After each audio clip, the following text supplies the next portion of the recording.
Hi everyone, welcome back. I hope you're keeping healthy and safe. So we were discussing motivation and we have already discussed two theories, that is Maslow's need hierarchy theory and Herzberg two-factor theory. Today we are going to discuss another theory which is known as theory X and theory Y. And in this video we will discuss what is this theory and what are the limitations of this theory. So let us start. And before we start, do not forget to subscribe to my channel if you are liking my videos, if you are seeing my videos, and if you have already subscribed, a big thank you to you, and keep on learning, sharing and liking the content. Theory X and Theory Y was given by Professor Douglas McGregor, and it is based on the hypothesis relating to human behavior. So he has given two set of behavior which are defined as theory X and theory Y. So McGregor ने क्या करा, human behaviour को दो sets में बांटा.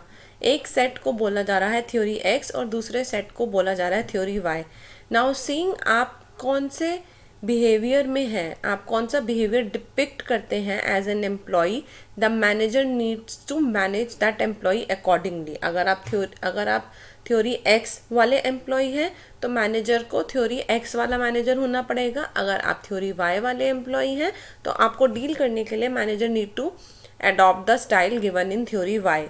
So ये theory X और theory Y है क्या? Basically they are two sets of human behavior. These are hypothesis, मतलब assumptions है कि लोग ऐसे होते हैं या ऐसे होते हैं, and depending वो कौन सी कैटेगरी में है आपको अपना style of management, style of leader adopt करना पड़ेगा. So let us see one by one what is theory X and then see what is theory Y. So theory X, as you can see in the figure, says that most employees dislike work, they avoid work, they have low ambition and they avoid responsibility.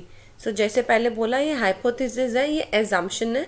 आप बोल सकते हो कि ये तो सही नहीं है, लेकिन थ्योरी X बोलती है कि ज़्यादातर एम्प्लॉयज़ जो हैं वो काम को पसंद नहीं करते, लेज़ी होते हैं, अवॉइड करते हैं, उनका एम्बिशन लो होता है और उनको रिस्पॉन्सिबिलिटी लेना पसंद नहीं होता, इसलिए वो रिस्पॉन्सिबिलिटी पास ऑन करते हैं.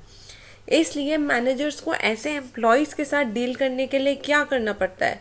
सो managers need to control the employees. आपको एम्प्लॉयज़ पे नज़र रखनी पड़ती है, कंट्रोल करना पड़ता है. You have to threat them of punishment, that if you are not meeting the target you are going to get a salary cut. You have to keep on reminding them of the negative consequences which will happen. Then managers need to direct the employees, क्योंकि हमने देखा कि उनका खुद का ambition लो है, वो खुद से काम नहीं करते, तो आपको employees को direct करना पड़ता है. एंड मोटिवेशन किससे होगी? ऐसे लोगों को, ऐसे एम्प्लॉयज़ को मोटिवेशन होती है by fear and by money. So carrot and strict approach है. अगर आप अच्छा काम करोगे तो आपको पैसा मिलेगा. If you are not meeting your target then your salary will be cut, you are not going to get bonus, you are not going to get promotions. So ये है थ्योरी एक्स. थ्योरी वाई जो है वो इसकी exact opposite है. इसमें हम बोलते हैं कि जो एम्प्लॉयज़ हैं उनको काम करना अच्छा लगता है, दे एन्जॉय देयर वर्क. जो एम्प्लॉयज़ हैं वो खुद एम्बिशियस हैं, उनको अपना काम पसंद है और वो रिस्पॉन्सिबिलिटी सीख करते हैं. And most of the employees are committed to the organizational goals. So यहाँ पर हम देख रहे हैं एक्स का बिल्कुल उल्टा, कि वाई में जो वाई वाले एम्प्लॉयज़ हैं वो एंथुजियास्टिक हैं, वो अपना काम खुद से करते हैं, वो रिस्पॉन्सिबिलिटी लेते हैं, कंपनी का गोल पूरा करते हैं और वो खुद भी एम्बिशियस हैं. इसलिए मैनेजर्स को उन पे ज़्यादा डायरेक्शन की ज़रूरत नहीं है, ज़्यादा कंट्रोल की ज़रूरत नहीं है. वो उनको फ्री छोड़ सकते हैं, उनको ट्रस्ट कर सकते हैं, because they know that the employees are going to work for themselves. And motivation खाली पैसे से नहीं है, खाली थ्रेट से नहीं है, लेकिन it is by a variety of rewards. Like हमने मैस्लो में पढ़ा था हायर लेवल, आपको अगर हम चैलेंजिंग जॉब देते हैं वो भी आपको मोटिवेट करता है, अगर हम आपको रिकॉग्निशन देते हैं वो भी आपको मोटिवेट करता है. And managers can use the imagination and creativity of employees to solve the problem. क्योंकि आप इतने इनोवेटिव हो, क्रिएटिव हो, एम्बिशियस हो, you are coming up with new ideas. And ऐसे एम्प्लॉयज़ की क्रिएटिविटी, इमेजिनेशन और सजेशंस को लेकर managers can improve the organization's process and working. So this is theory Y. Now you can see X and Y are two extremes. X में हम बोल रहे हैं कि एम्प्लॉय लेजी है और उनको बहुत ज़्यादा कंट्रोल करने की ज़रूरत है। वाई में हम बोल रहे हैं कि एम्प्लॉयज़ जो हैं वो बहुत ज़्यादा एम्बिशियस है, रिस्पॉन्सिबल है और उनको बिल्कुल भी देखने की ज़रूरत नहीं है, बिल्कुल डायरेक्शन की ज़रूरत नहीं है। So if you in your exam want to remember, you can see this diagram.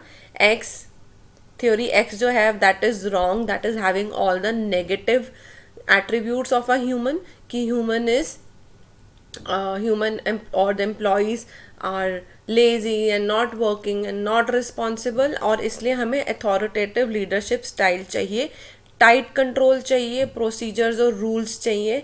इसकी वजह से जो आपका ऑर्गेनाइजेशन क्लाइमेट है वो बहुत ही डल रहता है, because everything is controlled by the seniors.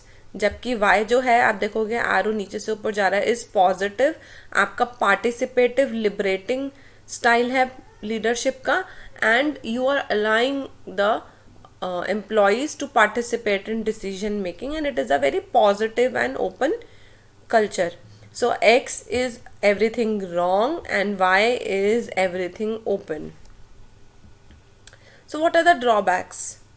हमने देखा कि दो एक्सट्रीम सेट बनाए गए हैं ह्यूमन बिहेवियर के, जो कि जनरली रियल लाइफ में नहीं होता।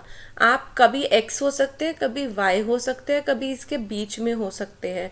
सो we are overgeneralizing and oversimplification of human behaviour is there in this theory, because we are assuming either you are very good और either you are very bad, and that does not happen. Then उसी के हिसाब से managerial styles भी हमने दो extremes में बांट दिए, या तो आप पूरा कंट्रोल रखो, अथॉरिटेटिव रहेंगे, या तो आप लूज कर देंगे, बिल्कुल ही छोड़ देंगे एम्प्लॉयज़ को, which is also not true because it depends on lot of situations. I will discuss that. Then we say that job is the key motivator. हम खाली जॉब की ही बातें कर रहे हैं और ज़्यादा बात नहीं कर रहे। Things related not to job is not been taken in to account, which may not be true for all. And the last one is situation why is desirable. हमने देखा सिचुएशन वाई वाले एम्प्लॉयज़ हमें चाहिए जो खुद से काम करे और हमें देखना तक ना पड़े, लेकिन ये जो डिज़ायरेबल है आइडल सिचुएशन है लाइफ में होती नहीं है, and even if it is there it might not exist with all the workers and all the situations. Now let me give you an example.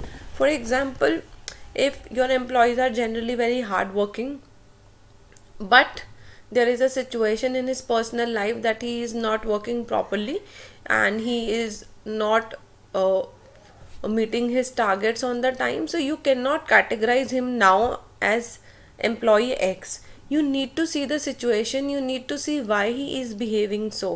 Or if you are generally a manager who's participative and who lets his employee work on them on their own, but there is a situation of crisis and the sales are going down और इसलिए आपको tight होना पड़ रहा है, आपको थोड़ा सा अथॉरिटेटिव होना पड़ रहा है, that does not mean that you are adopting a style X. सो आपको देखना पड़ता है कि अलग अलग सिचुएशन में हमें अलग अलग तरीके से डील करना पड़ रहा है। I may be open as a manager, I may allow you to participate, but certain times I have to restrict also. So we cannot say either you are X और either you are Y. There could be a middle situation also. You could be X in some situation, you could be Y in some situation. So everything depends on situation and the objectives. So also on the type of employees. All the employees may not be X, all the employee may not be Y. I may be good, I may be doing work on my own, but eventually I may become lazy, or because of some reason I see everybody is not working and I'm working hard, and I may also slow down. So you need to keep a track of employees, you need to keep a track of the situation and behave accordingly. So this was all for theory X and theory Y. I hope the theory is clear to you. This was the third theory we discussed in the series of motivation, and these three theories, Maslow's, Herzberg and McGregor's X and Y, are very common in any management, for any management student in the field of commerce. You should generally also know it, and if you understand it properly, you can apply it also in your organizational system. If you are a manager, you can track, you can see and observe कि आपके employees कैसे हैं, and you can take tips from these theories and actually work for betterment. So I hope you had some value addition with this video, and if you did, Do like the video, and if you have not yet subscribed to the channel, do not forget to subscribe. If you have any queries, please leave in the comment section below. I would be happy to help. Thank you and have a good day.